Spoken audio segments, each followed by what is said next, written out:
The 2 p.m. service has just concluded. Andrew Hotri of Meaford, Ontario spoke first, followed by Jukka Palola of Jämsä, Finland. Jukka's sermon was interpreted by Hannu Janhunen of Lethbridge, Alberta. You are listening to the broadcast of the 2025 LLC Summer Services, live from the Jim Cook Recreational Complex in Outlook, Saskatchewan. My name is Adeline Mall. I will be your on-air host for the next portion of the afternoon. In the studio with me this afternoon are broadcast technicians Kaylin Clausen, Elliot Simonson, and lead technician Aaron Nicola. Our on-site coordinator this afternoon is Oti Oli. The preparation and organization of big service events such as this requires much support through prayer, time, and financial resources. We invite you, our listeners, to contribute to the benefit of these services. Donations can be made on Venmo, Tidely, or the LLC website. Song services will be broadcast live at 4 p.m. Central Standard Time. Lauren Hillica of Big Lake, Minnesota, will keep a sermon immediately following the song service. Then, don't forget to have the children gather around the broadcast at 5:15 p.m. local time. The next Radio for Kids segment, titled Helping Others Brings Happiness, will air. We want to remind you that these services are being broadcast online in different ways. The audio version is broadcast through the LLC website using CastHost. You can also join services through the YouTube live streaming of LLC's YouTube channel. The visual display shows a video feed of the minister speaking from the Jim Cook Recreational Complex and the song words during service songs. The links to these online broadcasts can be found on the LLC website at llchurch.org. Additional information about our weekend events, including the weekend schedule, can also be found on the LLC website, on our Facebook and Instagram feeds, or on the Harkin app. The prairies and hills of the Dunblane area saw believers arrive in the early 1900s. From those early settlers came a congregation, which eventually grew into 3 Saskatchewan and 1 in Alberta. Dunblane congregation has gone through growth and contraction, but always experienced the blessing hand of the Heavenly Father. We will now hear a program about this first congregation of believers in Saskatchewan.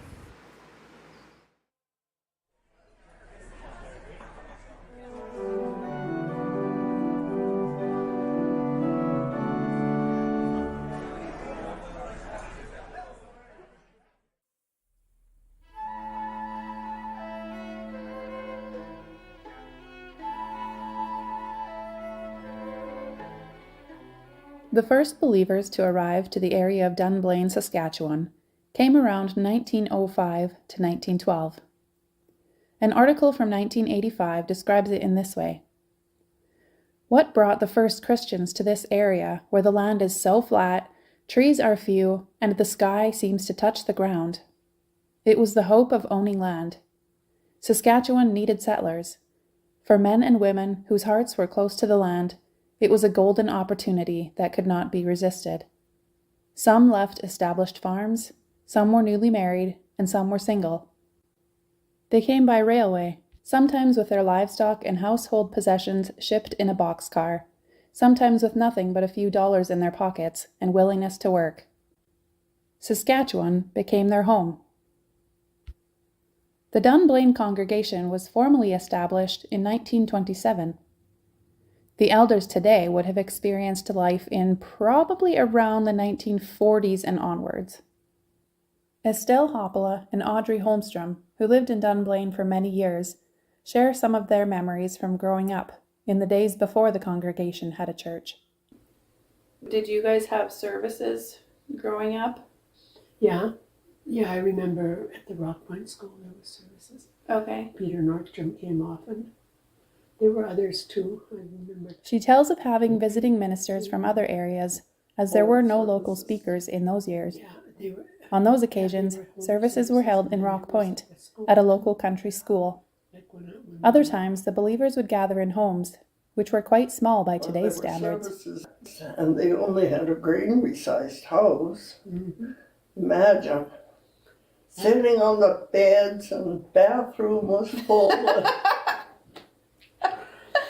Yeah, it was amazing, that, Oh, when I see these houses that are built nowadays, and yeah. I think of what they were when I was little. So when you had home services, like, was that with a minister, or would it have been like, did you read from materials, or would it have been taped, or? I remember there was tape sermons too. Yeah, tapes that go round and Yeah, round. Like those 8 tracks, would it have been? Yeah, Yeah, 8 tracks. probably. Yeah. Yeah, I remember sitting and listening to those. Okay. They did a lot of singing. Yeah. Even after services, they would sing many, many songs. Mm-hmm. A lot of them in Finn, of course. Yeah. That's what they knew. So then how far would have people come for services when they did have services?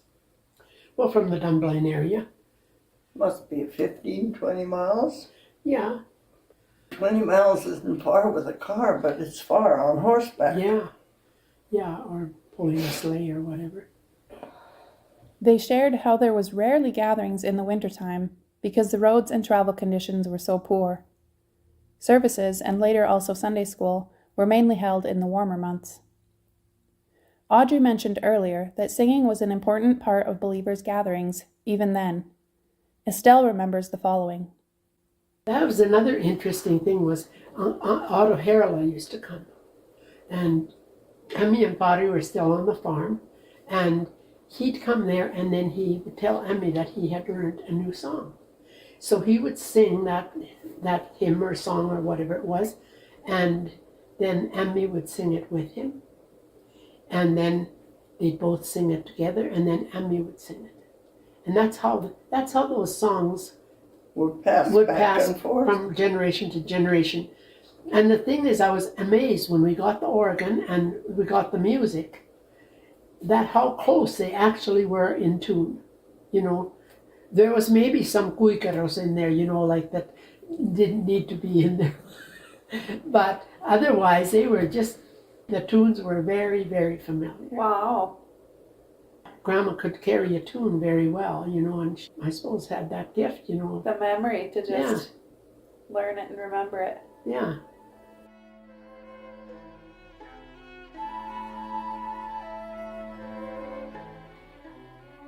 The following generation of congregation members might remember a few years of gathering in homes, but then Dunblane acquired their own church building in 1967, which has seen a few additions and renovations, but is still where services are held today. Nathan and Beth Simonson, and Lyndon and Lynn Simonson, sat down with me to visit about more recent years. My first question was, thinking back to the early 1900s, when the believers would have first moved to this area as settlers and farmers, who are the current congregation members? Are they still farmers, or has that changed? I would say they're the descendants of those original farmers. But a lot have moved here as spouses from especially the United States. Yeah, there would be considerably less percentage-wise indirect agriculture, right? I mean, spin-off from agriculture, there obviously is some of that, no doubt, right? Yeah. Industry related to agriculture, but actual hands-on farming percentage of the congregation would be considerably less in those years for sure. Yeah. I'd be a fourth generation farmer from then. So my great grandpa, and then my grandpa, and then my dad. Yeah, I'd be the fourth generation. Okay. Yeah. Yeah. And are you still on the homestead? No. My father grew up a mile from where his farm was and is my farm now. Yeah. So you come a mile. I am farming. Yeah, I am farming some of the land that my great grandfather farmed. Okay. And it's a special piece of land because of that, right? Yeah. So, Yeah. I remember the year my father passed away. I was working on that particular land, and I felt almost overwhelmed, thinking that my great grandpa, my grandpa, and my dad had farmed this land, and here I am, and I was feeling pretty lonely. But I lamented to a brother, and he said it's an honor and a blessing that you're able to farm that land, and you'll come to really appreciate it because of the ties, right? So a little bit more then about your farm. Will you give us details? So I'm a mixed farm, cattle and grain both. I'm a full-time farmer. I have been since I bought the farm from my folks in '92, and it's a mixed operation. Various types of grains. I grow lentils, peas, canola, durum, wheat. Very little durum anymore, I guess, but barley, that type of thing, and then feed for the cattle on those acres as well. So. Is that different from when your dad was farming it, do you think? Very similar. I mean, we've diversified a lot in the grains compared to what my father was doing, and our farming practices have obviously changed. They farmed with what the knowledge and equipment and whatever they had at that time, just like we are now, right? And I'm sure it's going to evolve to something else for the next generation. Yeah. I'm fully confident of that, right? Yeah. But it is a evolving industry, big time, like Yeah. anything else, I A lot suppose. of But technology advances and whatnot. totally, yeah. It's very unusual to steer a tractor or a combine in the field anymore. Like, that's all done GPS, right? Okay. Auto steer, and a lot of your variable rates on equipment, seeding equipment, fertilizer. It's just all so different from what my father would have experienced. Yeah. So you said it was 96 when you came back to the farm? 92. 92. Yeah. Okay, so what happened before that? So I went to tech and learned how to weld, I guess. Ran a welding business, and then with my brother, and then sold out and bought the farm from my father when he was ready to retire. So Okay, so had you thought before that you might come back to the farm? yeah, it was always something I Yeah. wanted to do and hoped that I'd be able to, not knowing whether it was going to work out. So did you find that an easy transition to take over from your dad? It was daunting, intimidating. I've often thought, since those days, I'd spend hours contemplating and dwelling on things that I don't even hardly think of now, right? Like, it's, I suppose, experience, and you just learn, right? Yeah. Yeah. Like anything else, I suppose. Yeah. But, Yeah, you just jump right in and figure it out as you go, I guess. But you had at least some background when you'd grown For up. sure, I grew there. up and running equipment and cattle. I always loved cattle, so that was it was more natural, I suppose, the cattle end of it, just because I loved cattle, right? So how has the congregation changed over your lifetime? It's From the gotten seven- larger, I suppose, but other than that, I don't know. It's gotten younger. Well, it was in the late 80s when one congregation became two. So that Sure. would have been after Yeah. that, right? Yeah. Right. Yeah. Sure. So it was Mhm. huge at that point. It Yeah. was. Yeah. Yeah, And then it was got very small big. in the 90s. Yeah. When Outlook went to Decide, start yeah. their own Mhm. congregation in Outlook. And since then, I think it's gone from like 80 members to 120, and then it'll go back to 80, and then it'll go back up again. Yeah. Mhm. Yeah, it's interesting how that's been, huh? Yeah. For a while there, it seemed like somebody shut the lights and locked the door when they leave, because it was just Mhm. getting so Yeah. small, and then all of a sudden Yeah. away it went again. So. Mhm.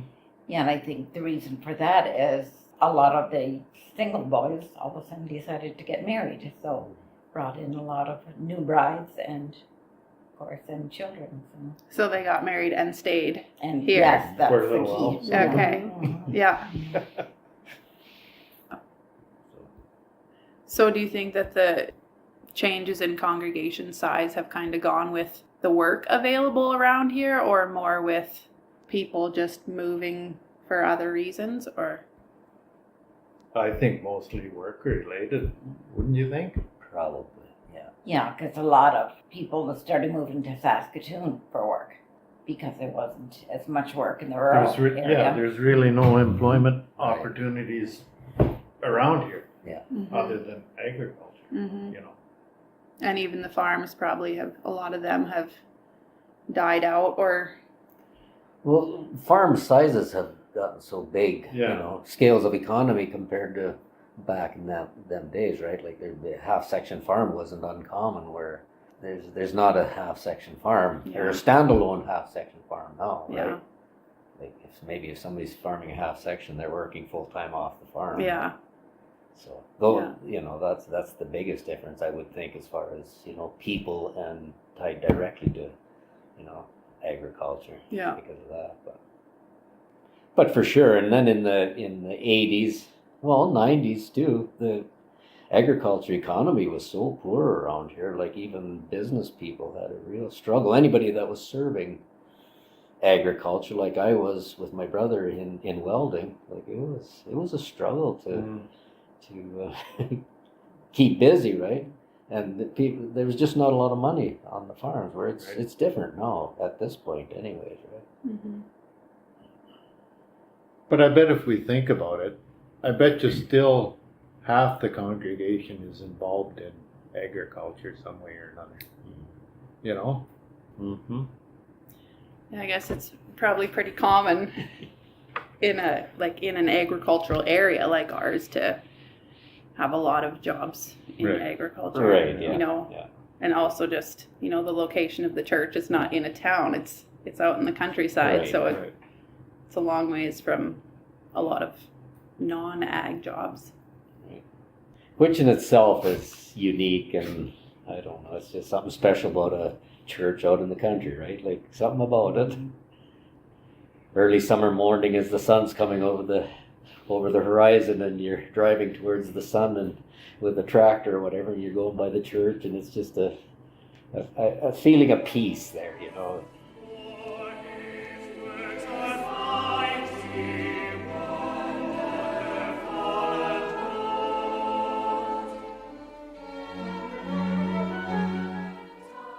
Song 189 in our hymnal contains the words, "Every generation sees a gracious God."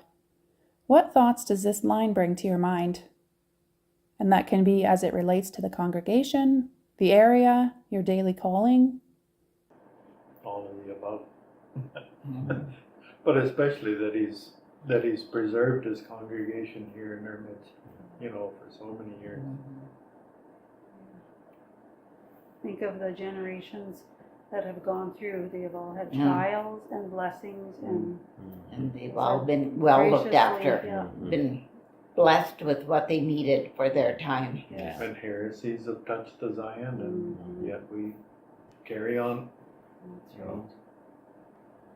I thought of, as far as the congregation, after I read that article, I thought of that we've always had servants of the word.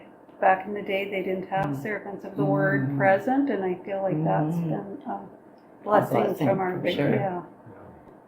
That we take for granted almost until you Yeah. read an article like that, and Yeah. you're like, I mean, yeah, listening to it on tape, it still has a message, but it's just something that to have them in your presence, we take that so for granted. Right. And when I was reading back through the history of this congregation, I think I read that the formal date that this congregation was formed was 1927. So I think in only 2 more years, we could have a 100-year anniversary Oh, wow, of this yeah. area. Mm. So that would be pretty special to have a celebration. Absolutely. And to have that theme, every generation sees a gracious God. Mhm. Because it is so true. That's actually a good quote when you think of the future, to remember that word. You sometimes ponder and wonder about your grandchildren, and that Exactly. is such a Mhm. good reminder. A good Mhm. good reminder for Yeah. us as grandparents Right. and for them as grandchildren even, Mhm. that they will be looked after and guided. Yeah, it's so easy to start worrying about even the grandchildren, right? Mhm. The world they're growing up into. Mhm. But God's gracious. Yeah, and I'm sure our parents and grandparents worried the same, Yeah. had the same worries Totally, right. as we Yeah. do today. Mhm. maybe in different areas or for different reasons, but Mhm. Yeah, it really is a marvel once you start thinking about it. How he preserves, Mhm. he carries. Yeah, he promised to be here till the end time, right?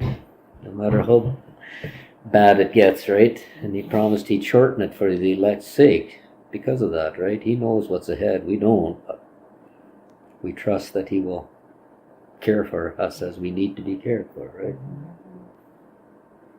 Estelle and Audrey shared their thoughts as well. Every generation, there's, since I was born anyway, there's always been a congregation and believers. Slower lifestyle, and it gradually picks up, but God is always there. hmm But thankfully, the congregation seems to be growing more and more. It's growing from within. And God has been good. Yeah, I can't imagine being anywhere else.